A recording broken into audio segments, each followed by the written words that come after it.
I would like to talk about communion, community, and the commons, right? So these three types of social bond. And the reason why I'd like to talk about that is, as many of you know, I'm interested in this idea of the Church of the Contradiction. And I'm exploring doing these groups, these liturgies. And so this is a way to kind of look at what I'm trying to do in terms of social bond with this CCon venture. So as I say, there is community, there is communion, and there is the commons. All beginning with C, super easy, just like a good sermon, 3 points all beginning with the same letter. So let's start with community. What is a community? Briefly, a community is a social bond that is forged around a shared set of beliefs, a shared set of values, a shared set of rituals, and or a shared enemy. Communities are connected to identities, right? So we hang out with people who have the same language, who have the same cultural background, who like the same things, right? Who are interested in the same sports teams, whatever it is. A community is formed around identity. And we all have identities, and we all try to, in grace, to greater or lesser extents, name who we are and what we are. And there's a lot of comfort in community. And what we find within community is often we find a way to find a place in the world when we feel anxious or we feel homeless in the world. We find that a community can give us a way of telling us, well, this is who you are, this is the group that you belong to. And it's often solidified by having a shared enemy or a shared obstacle that one wants to overcome. Now, interestingly, the obstacle that communities have is actually what often it binds them together. So, although a community feels that they want to overcome something, if they overcame that obstacle, they would disintegrate as a community.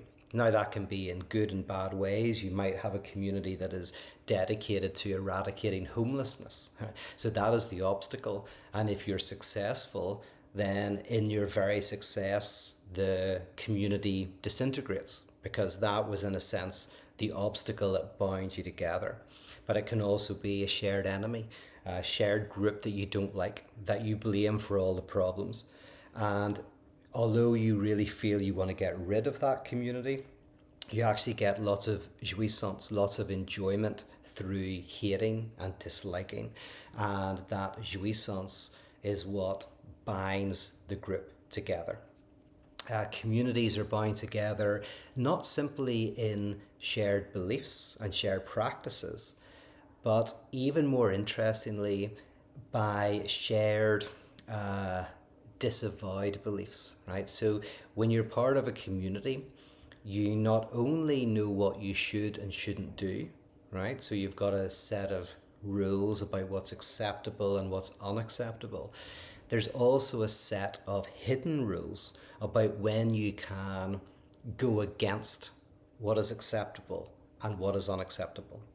So what you can do if you're part of a community is you can tell who is not really part of the group by the fact that they adhere to the rules too tightly.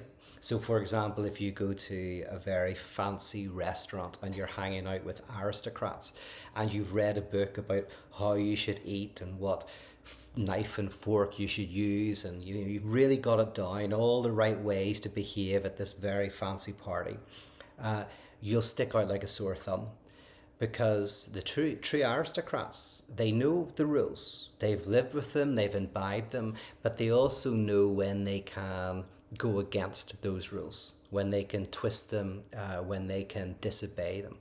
And there's a kind of a set of very complex unwritten rules that tell you that. And that's when you know you're part of a community, is you know whenever you can do the things that you're not supposed to do, that are disavowed by the community. So that's what a community is in a nutshell. And we're all parts of communities. There's nothing wrong with communities.